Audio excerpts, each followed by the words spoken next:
Excited to be in saltwater, we made our way down the river. Traveling with our friends we had made at Bobby's, we passed under Highway 43 near Jackson, Alabama. Our excitement grew. One last anchorage, one more day of river travel, and we would be in the Gulf of Mexico. The shoreline slowly began to change. It went from being an abrupt transition to being more gentle and beach-like. This was because we were in a tidal area. We began to see saltwater birds. Pelicans! I was so excited I probably filmed 10 minutes of bird footage. I attended yet another exciting software project status meeting where we reviewed all the open tickets. We were planning on anchoring at Three Rivers Lake, which was 10 hours from Mobile, or the Alabama Cutoff, which was 9 hours away. We called our friends ahead of us and they advised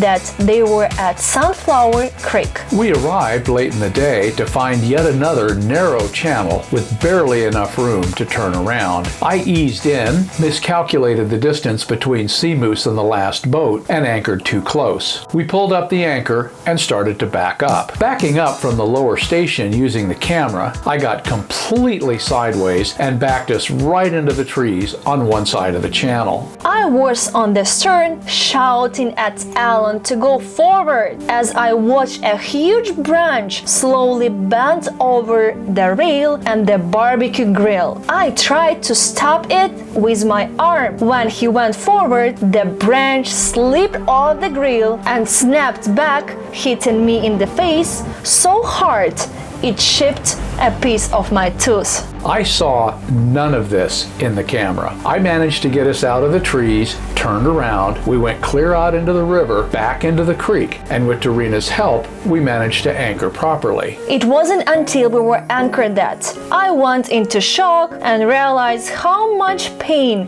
I was in. It was not a happy night on motor vessel Sea Moose. I'll say. In the morning, I tried to redeem myself by making biscuits and gravy for breakfast. Not our usual health food fare, but mighty tasty and filling comfort food. They were really tasty and I felt a lot better. At mile 13.4 is the CSX Railroad Bridge. The bridge has a 5-foot clearing, so you have to wait for an opening. As usual, all the fast boats made it there first, and we had to push Sea Moose hard to play catch up. Hey, Sea Moose, mind if we scoot by you on your starboard side? Not at all, Captain. I think there's room for about 25 of us. Come on by on the twos, no worries. Thank you, sir. Also, just FYI, sounds like the railroad bridge coming up in another 5.5 miles is opening around 10:25. Once we get by you, I'm probably going to speed it up and try to make that. Roger that. I'm pretty much running as fast as I can at 7.5, so we'll just have to wait. Okay. Well, we're trying to get to the railroad bridge. We got her maxed out, full throttle, 9 knots, just under 195 degrees. We're going to have to throttle back so we don't overheat it. But the train is on the bridge, and I think we're going to make it. So all those idiots that blew by us are all sitting here waiting, just like always.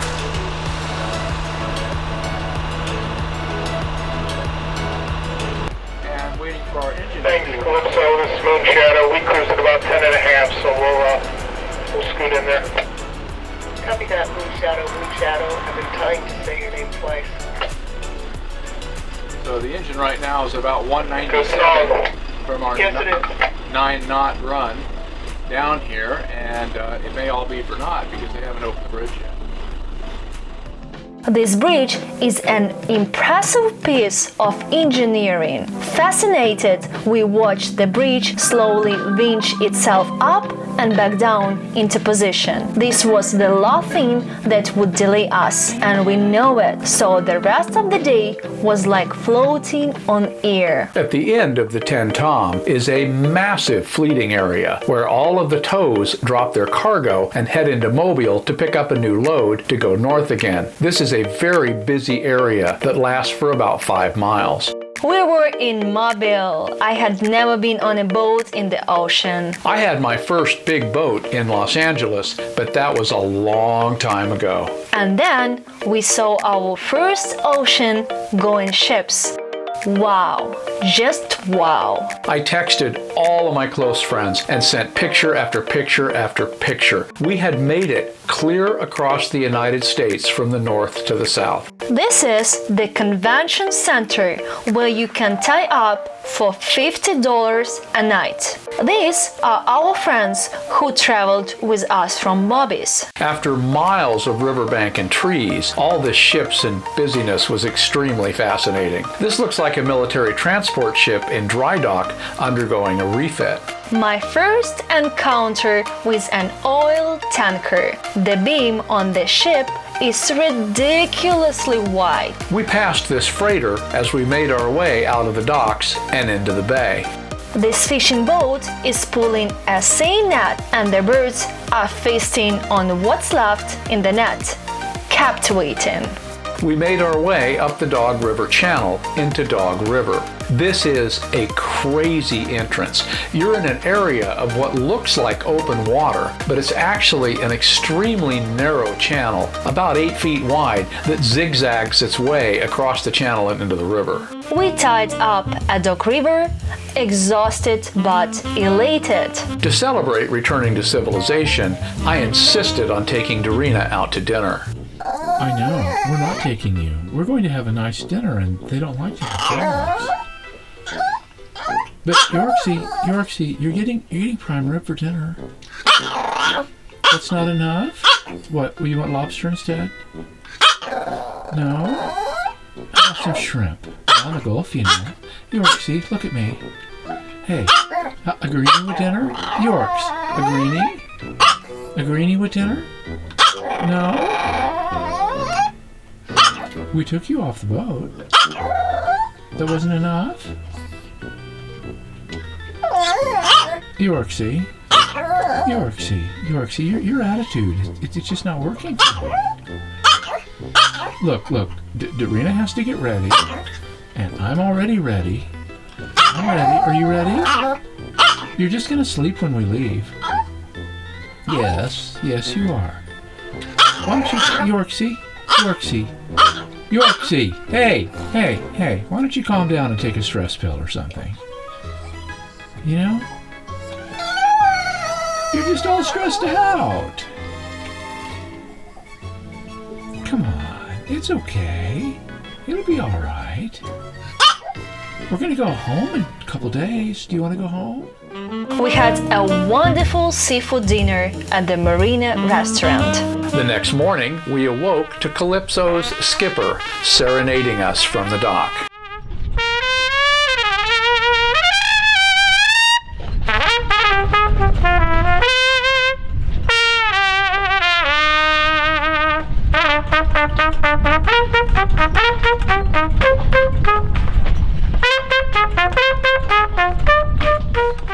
We headed out of Dog River, threaded the needle that is in the channel, and made our way across Mobile Bay. Open water. Put the boat on autopilot, sit back in the helm chair, watch the radar. It didn't matter that it was cold and rainy, the tree in the face was long forgotten. We entered the Gulf Intracoastal Waterway, or GIWW, at Oyster Bay, Alabama. We saw dolphin. They swam with us. It was one of those moments in life I will remember forever. They accompanied us for several miles. They were welcoming us to the next chapter in our adventure. I had never been on the ICW. To my surprise, it went from channel to open bay to channel again, always with an interesting shoreline to watch. We pulled into Barber Marina late in the day.